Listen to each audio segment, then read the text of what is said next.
My name is Birgit Woods, and I'm an account executive with Geosoft. Jag kan prata lite svenska, och det är trevligt att vara här I Skellefteå den här veckan. Today in this presentation, I'll be talking about 3D inversion modeling. This is using geophysics data. Some of you that, if you don't know Geosoft, you might not be aware that we are a software company that creates software for processing and analyzing geophysics, geology, and geochemistry data. And our core platform is Oasis Montage. So what I'm talking about today is something rather innovative within Oasis Montage, and that is our offering of 3D inversion modeling as a service. So I'll explain that a little bit through this presentation. Don't worry, if you're not a geophysicist, neither am I, and if I'm able to explain it, then hopefully you can understand it. And so I'll give a basic overview of what inversion is and what Voxy Earth modeling is. And I will highlight a few of our key capabilities, some techniques that we use in processing this data. And I'll also present a case study of the Karasjok Greenstone Belt in Norway, which some of you may be familiar with already.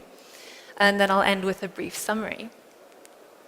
So just thinking about what is geophysical inversion in the first place, well, it's looking at geophysics data collected by air or ground, and whether it be magnetic data or gravity data, and interpreting what is beneath the surface with that data. So turning what you see at the top there, a surface or an image that shows you anomalies in your magnetic or your gravity data, and turning that into a 3D model.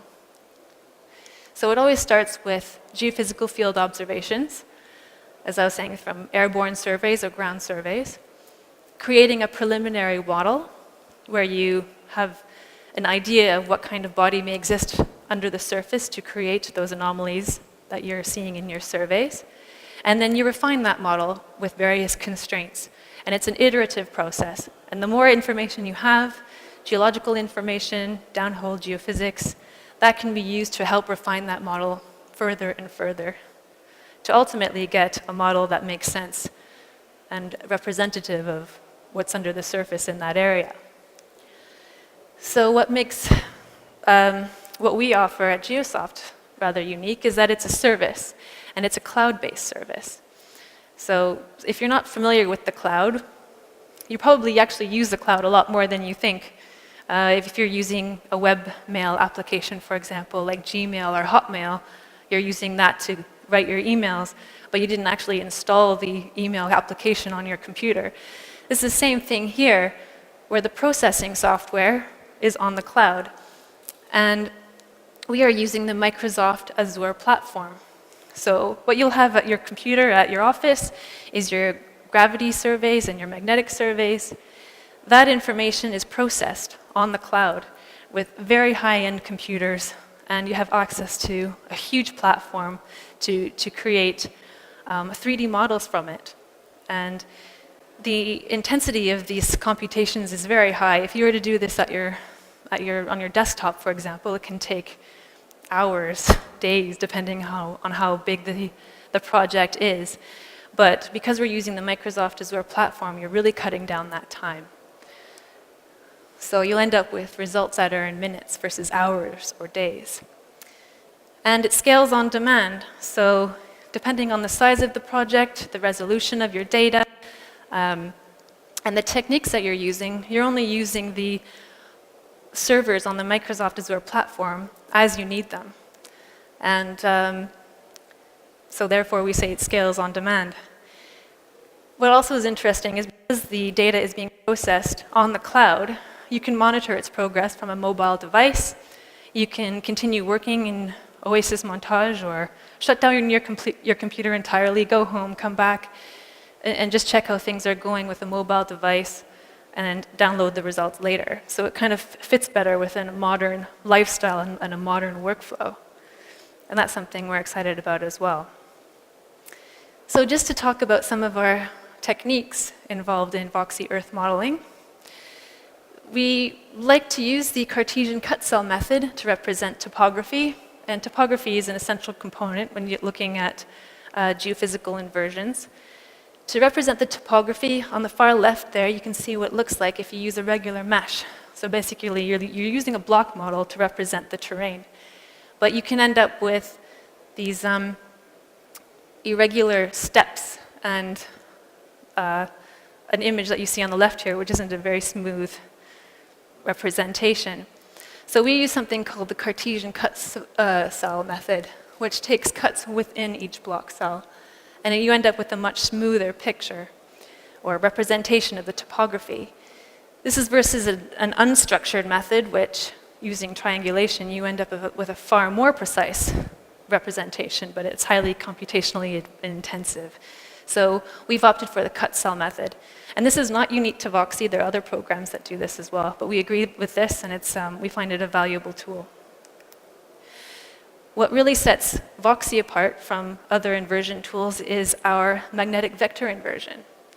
So what this does is actually, if, for example, you're taking a magnetic survey of an area, it is assumed, actually, in most applications, that the magnetization is parallel to the Earth's magnetic field. But we know that other processes like alteration, deformation, they can cause discrepancies in this. The magnetization changes in magnitude and direction with depth.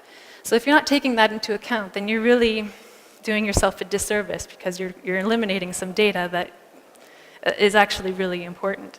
Here's an example of that. So on the far left, we have done an inversion without magnetic vector inversion, so without that capability. And we're trying to find this magnetization extension. So this is a known extension at a mine in Australia. And what we wanted to do was test the Voxy inversion to see if it would have picked it up from a magnetic or gravity survey. And what we found was, with regular susceptibility inversion, it would have missed this entirely. Because you can see here that the ore body is not really following it very well. Whereas on the right, with the magnetic vector inversion, it lines up far better with the mineralization extension.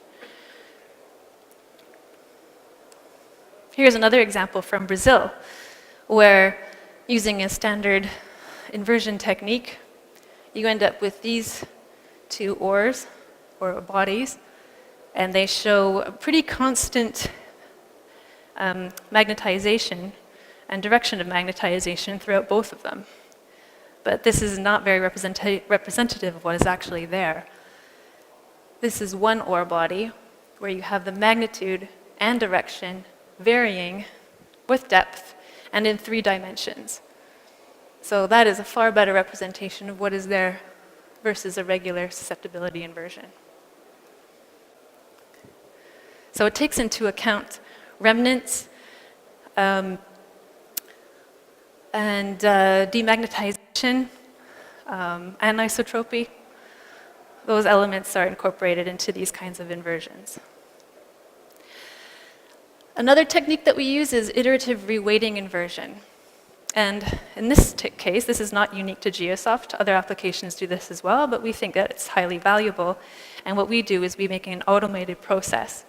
So what happens is when you run the inversion with your gravity and magnetic data, it automatically reiterates and redoes this inversion several times so that you get a more focused representation.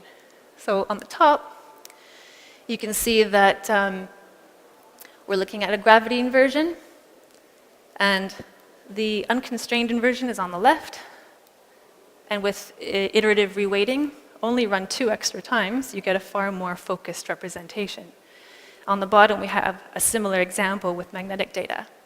So we find this technique highly valuable as well to focus your results. Some of you might be interested to know that we also support gravity gradiometry data. And it's just another file format, but it's very helpful in looking at rock densities. A new capability that was introduced just within the last month was the ability to add or to incorporate geophysical surveys from drill hole traces. So Voxy is continuously improving. We're always adding new features to it. This is something that helps constrain your model even further. The more information you have, of course, the better, and the more representative your results are of what is actually there. And for the future, we have other plans in mind. For example, we would like to eventually be able to include electromagnetic data. And also, we're looking at as well incorporating the physical components of a drill hole analysis. So at the moment, I'd like to show you a brief case study. This is a project that NGU, the Geological Survey of Norway, started in 2011 with co-funding from Store Norske. So in 2011, they started a mapping program to map the mineral resources in the far north and in this particular region in Norway. And what they did was they hired Fugro airborne surveys to collect their magnetic and gravity data over 3,000 kilometers worth of flight lines in this area. And they looked at all kinds of information, geology and seismic surveys. So something that we very much encourage at Geosoft is for geoscientists in a company to work together. Geologists, geophysicists, geochemists really need to work together on projects to actually come up with the best representations and the best analyses they can. Often we find that they work in silos. But knowing that you have a certain geography, a certain geology, and with the seismic surveys here revealing lots of deformation structures within a shallow environment here. So this is within 10 kilometers of the surface. With this information, when you run a magnetic and density inversion, you're expecting to see certain results given that you know these components. So that's what they tried to see in this case study. So on the far right, we have the geology of a specific area, and then we have some anomalies that were identified. And this is an iron-rich rock. So we have these anomalies represented in the mag data and in the gravity data. And it's just important to know that the correlation across the survey data and the geology is very high. So that is good.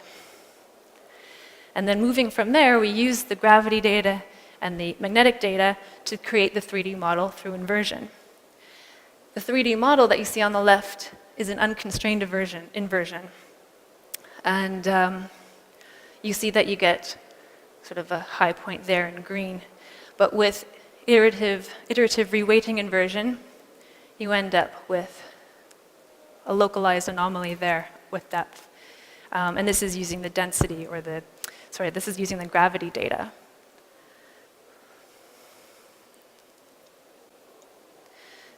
So one thing that they realized was when they were running unconstrained inversions on their mag data versus their gravity data, they got slightly different results. So with the gravity data, what they noticed was bodies that were more structured, larger, more defined, and at greater depths. With the mag data, they found that the bodies were a little bit less defined, a little bit smaller, and they were shallower. So what do you do with that information? So on the top there, you can see it's slightly darker, the mag bodies that are a result of the inversion, and below that we have gravity, which goes a bit deeper than that. So what we were able to do is use the gravity data as a constraint within the magnetic inversion. And what you end up with then is a better representation. So the idea here is you're taking what you know, using it as a constraint to further refine your model. And this is far more representative of what we are expecting, given what we know about the geology and that seismic data that I pointed out earlier.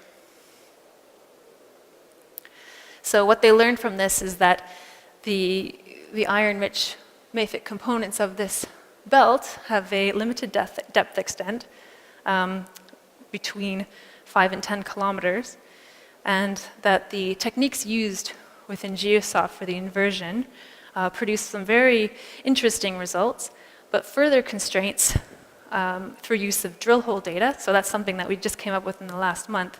Being able to incorporate that will definitely improve it in the future. So that's what we would like to do following this. So just to reiterate some of the points just today,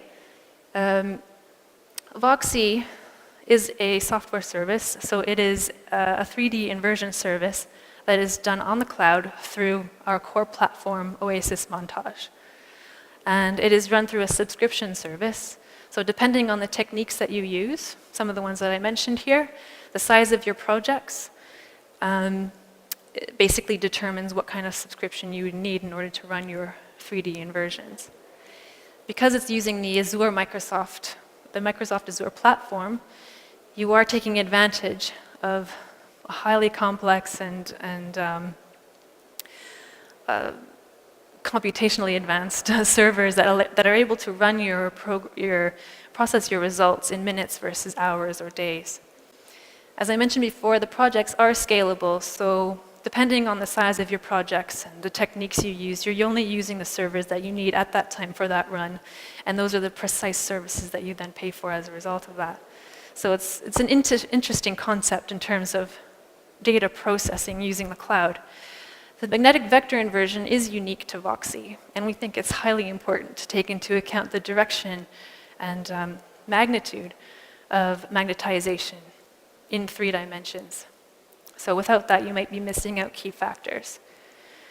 As I mentioned before, gravity gradient data is supported. We're using techniques that we know are valuable, iterative reweighting inversion, Cartesian cut cell methods, and the new drill hole constraints tool is also proving valuable. We hope to see further case studies where that helps to improve and refine some of these models. Future developments are continuing, including EM data support. And yeah, thank you very much. Tack så mycket.